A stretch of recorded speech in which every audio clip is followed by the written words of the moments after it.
Good evening and welcome. Today we talk about friendship, and there are several goals that we are going to look at concerning friendship, and we need to ask ourselves, even as we live on this earth, are we really good friends to those we claim to be friends with, or are we just acquaintances or people who have just come to know one another and people who just do things in common?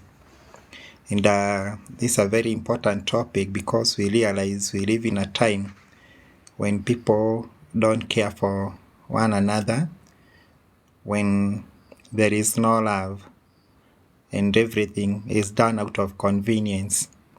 And when we find that people are with you because of what they can gain from you, not what they can offer you or what you can do together, then we realize we have a problem, and we realize it is a transactional relationship that we are having nowadays, and rarely friendship. So as we talk about friendship, there are several things that we are going to look at, and I would like to read from the book of Proverbs chapter 17 and verse 17. Now, the scriptures say, "A friend loves at all times, and a brother is born for adversity." My understanding is that a friend will remain with you whether you are happy or you are going through problems. A friend will love you at all times.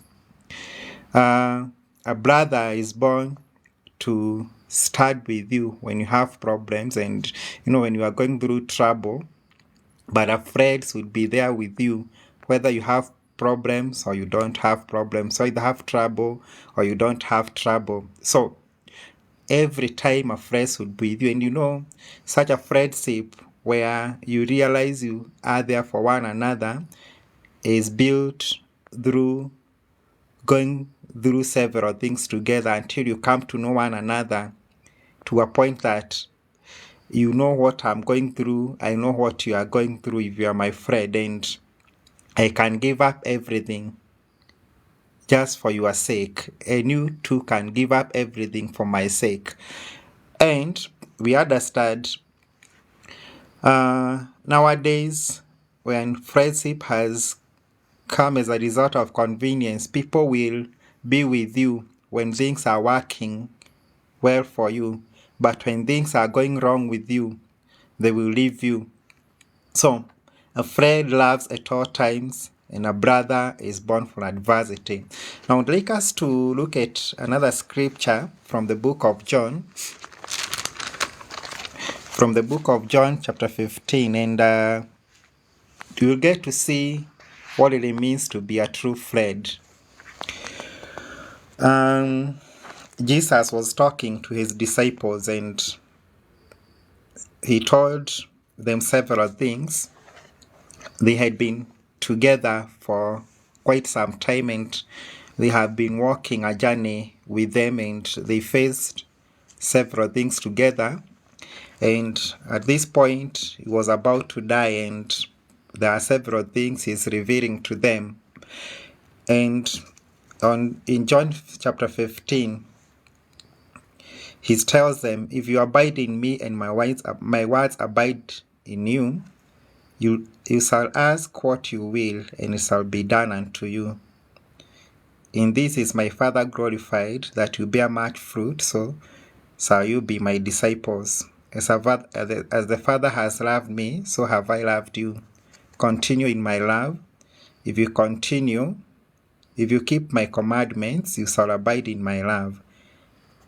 Even as I have kept my Father's commandments and abide in his love. These things I have spoken unto you, that my joy might remain in you, and that your joy might be full. This is my commandment, that you love one another as I have loved you. Then verse 13, and I want to put emphasis here. Greater love has no man than this, that a man lay down his life for his friends. You are my friends if you do whatsoever I command you. From now on I call you not servants, for the servant knows not what his Lord does.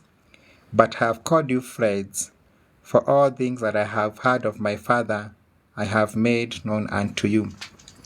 Now there are several characteristics of friendship that we find here, and we understand friendship must be based on love and openness. Where there is no love and openness, then you are just acquaintances, because if you are hiding something from one another, then you do not know what the other person is going through or what they want. So you didn't even know how to maintain such a friendship. And when we walk in such a place, we understand that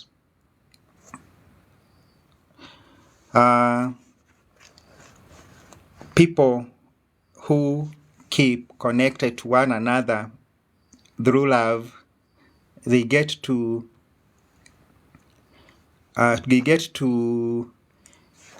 open up, and they get to know one another. They get to seek what the other person is going through, and they want to fulfill the desires of the person they are friends with. And Jesus said, if you abide in me and my words abide in you. So friendship is about abiding to one another. And that is where the term bosom friends come from, because there is a connection that comes, a bond that comes that connects the two of you, such that if one hurts, the other hurts. If one is happy, the other one is happy. And that is why you find, as we read from the book of Proverbs, a friend loves at all times, but a brother is born for adversity. So there is an abiding, there is a bond that keeps true friendship together, because that connection can only come when you have stayed together, when you have known one another, and you have formed a bond that is going to last. So abiding in one another means you speak the same language and the same speech. I know what my friend would do in a certain situation and in a specific place. So I do that because I know that is what a friend would do for one another. And whatever decision I may make, I would know that it pleases my friend. And even if he is not there with me, that person would do the same thing that I would do. So he says, if you abide in me and my words abide in you. So here we find the speech has to do with trust. Do I trust whatever my friend is doing, that I would allow such words that he is saying to be in me? Do I trust my friend such that I would die for him and he would die for me, such that I would walk with them any moment? And he says, then you shall ask what you will, and it shall be done unto you. You see, friendship is about offering to one another. It's about giving.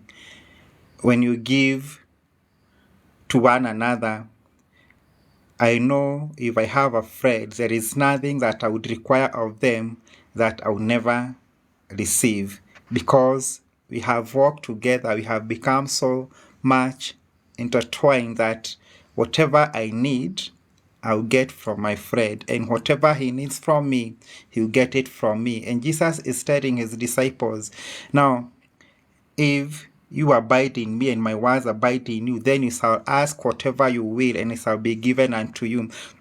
Then he continues to say, then in this is my Father glorified. Now, God is glorified when you bear fruit. That is what he told his disciples. Now we understand another thing about friendship is that it seeks for the growth of the person you are working with, or the person who is your friend. You always seek for them to excel, for them to grow, that they may bear fruit. They may become productive. If you feel bad when your friend is becoming productive, then there is a problem. It means there is no friendship there. But when you realize your friend is progressing and you are happy about it, and you see his progress, and you realize whatever progress your friend is making is also your progress, and whatever progress you are making is your progress. He is making is your progress. So you move together and you progress together because you are so bonded, so that the things that you do benefit one another. So there is a mutual benefit. It's not just somebody taking advantage of the other, but you are working together to accomplish a certain goal. And friendship must have a goal, and that goal must be for the growth of all the friends. Because if there is no growth, you are not moving in where it means that you are just taking advantage of one another. Nobody is progressing. And you see, we live in a time when people know each other just on the surface, but they are not happy whenever there is progress in one of the so-called friends. So he tells them, as the Father has loved me. So Jesus is explaining this friendship. It comes out of love, and this love means setting the same goals. They have the same goal, and he tells them, as the Father has loved me, so have I loved you. Continue you in my love. So the key thing here is love, because where there is no love, there is no bond, there is no friendship, and there is no way you can work together without love. And you can know one another, you can call each other, let's say you can call each other friends, because that is the term people use. But without love, then there is something missing. There is an ingredient missing in the friendship. So he tells them, my Father has loved me, and I have loved my Father. So it is not a one-sided love. Friendships would be about, I love you and you love me, because we share the same goal. So as the Father has loved me, so have I loved you. So Jesus is explaining the love that he had for them, the same love his Father had for him. It is the same love he is now extending to his disciples, who are now not just his disciples or his servants, but have become friends with us. So he says, these things have I spoken unto you, that my joy might remain in you. See, a friend seeks for the happiness of the other. You always want your friend to be happy, to enjoy great things. And he's telling them, I am revealing these things to you because I want you to love one another. I want you to experience the joy of living. And friendship is about bringing joy in life. Where there is no joy, where there is no, where there is always sorrow, then there is something missing about that friendship. And we need to cultivate love such that it brings joy rather than sadness. It brings happiness rather than pain. And we realize many of the times is when we hurt one another, many are the times when we inflict pain on one another. But when there is love, you always seek for the joy of the person you claim to love. So a friend loves at all times. So he says, I am telling you these things. The reason we open up to one another is not in order to create sorrow. It is not in order to create disharmony or sadness, but in order to bring about the joy that will be fulfilled in whatever we do. So he says that your joy may be full. Then he tells them, this is my commandment, that you love one another. You see, there can be no friendship without love. And the main ingredient of friendship is love. It is the final thing.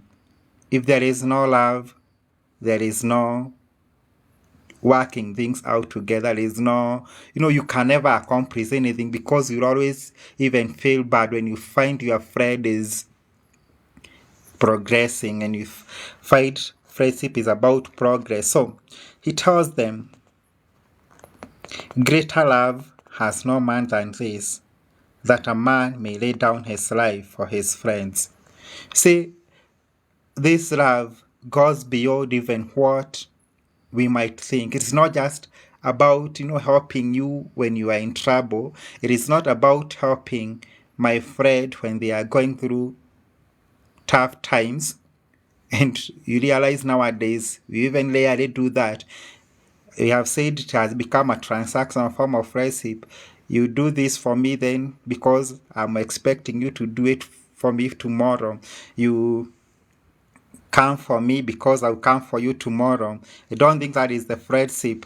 But this is a friendship where one sacrifices oneself for the sake of his friend. That there is nothing they are not willing to give for the sake of the friend. Because there is so much love, this person is willing to lay down everything for the sake of that person. And we realize Jesus laid down his life for the sake of his friends. So how much more should we lay down our lives for one another? I'm not saying that we die, but laying our lives means even denying ourselves some of the comforts because we want our friend to accomplish something in life. And this is the true friendship, that greater love has no man than this, that a man may lay down his life for his friends. You see, laying down one life is considering the other person even better than you, seeking for the joy of the other person, because you know the purpose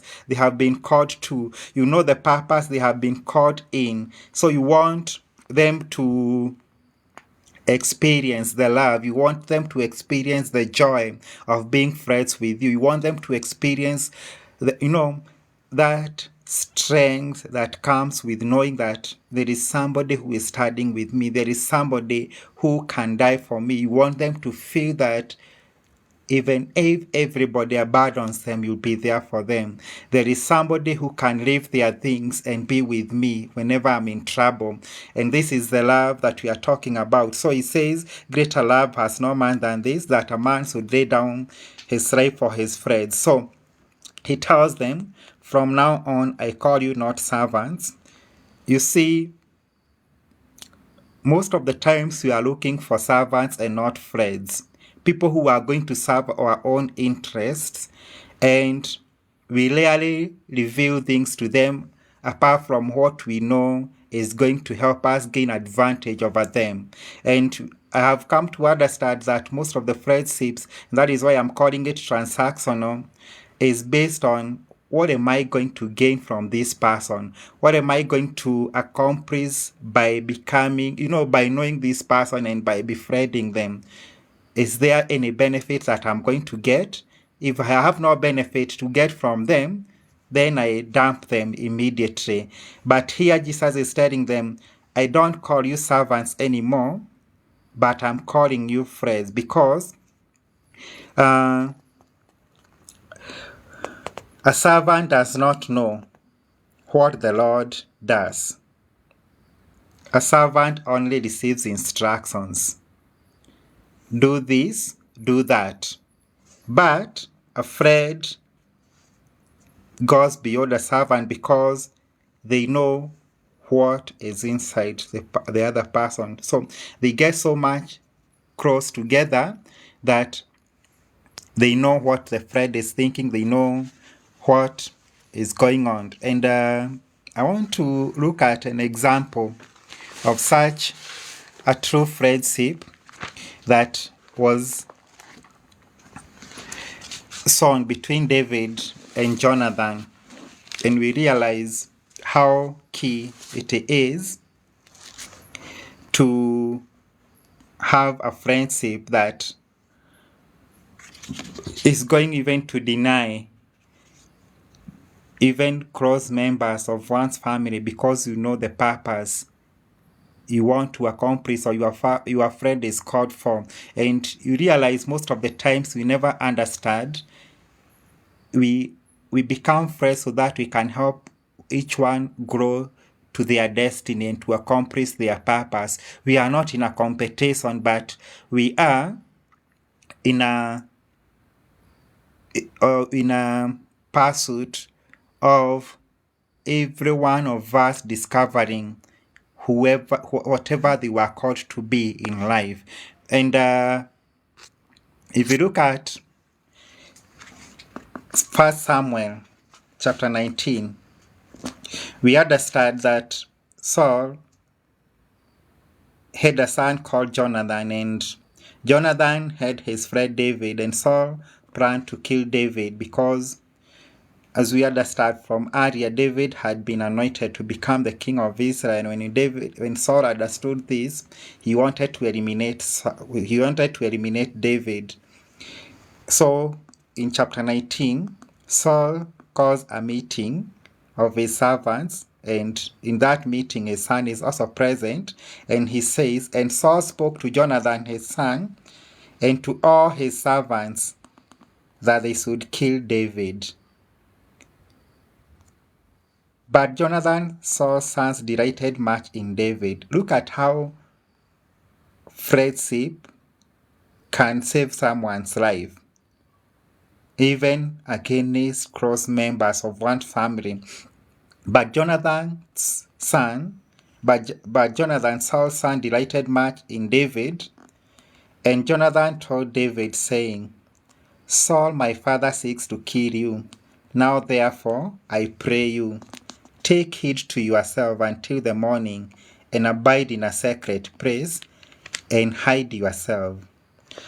Now, we realize that Jonathan did not care about what he was going to accomplish. He knew David's had a purpose to accomplish, and even though his father died and he would have become an heir to his kingdom, he never took it as important to inherit the kingdom than to save his friend's life.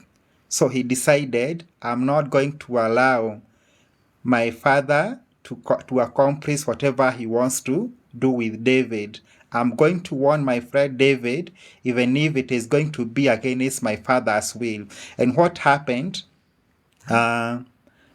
Jonathan revealed the secret about his father's plan to David so that he could save his life. And the question we need to ask ourselves, what are we willing to lay down for the sake of our friends? Do we just call them friends because they are with us, or because there is something we want to gain from them? Are we just taking advantage of them? Or do we genuinely love them such that we can lay down our lives for them? Jonathan was willing to lay down his life for the sake of his friend. How much more are we willing to do for our friends? Are we willing to seek their progress? Are we willing to seek their happiness and joy? Are we willing to open ourselves to them? Do they know who we are? Do we know who they are? Do we know their goals in life? Do we know their purpose in life? Because if we don't, then we are just acquaintances, people who just know one another, but basically have no any board that joins them. And my desire today is that we seek to form bonds that will last, bonds that will seek for the joy, that will seek for the benefit of those whom we call friends, that when I see their progress, when I see them, gaining, growing day by day, then I'm happy. Nowadays, we have friends who are even going to plan against you, even to get you killed. And we call them friends. You never know what they are doing. You never know, the goals they have. You're just there. They call you for parties. They call you for, birthday celebrations, but you never know anything about them. And they expect you to give back whatever they give to you. I don't think that is a friendship that God intended for us, but we can start cultivating friendship. We can start working with one another and forming friendships that will last, that will will propel us to grow and help each one of us accomplish their goals, even if it means losing whatever we have, even if it means, let's say there is a deal somewhere and your friend is about to benefit much from that deal. You are willing to sacrifice whatever you have so that your friend will get the deal, even if if you got that deal, it will benefit you more. And it would, push you further than you imagine, but it is the purpose of your friend to accomplish that dream or that deal is the one they are waiting for. You help them, even if it is going to harm you. How much more are we willing to lay down for the sake of our friends? May God bless you and continue keeping you. Let us continue interacting, continue seeking and, commenting, critique, whatever we say, and let us become true friends who are helping each other grow. When you find fault in me, don't just keep quiet. Tell it to me, because we need to grow together. I want to become a friend to you. I want you to become my friend. Friends who are going to assist one another and who are going to even make the world grow, because when there is love, so much conflict will be avoided, so much chaos will be avoided. Let us become true friends. Have a nice evening and be blessed.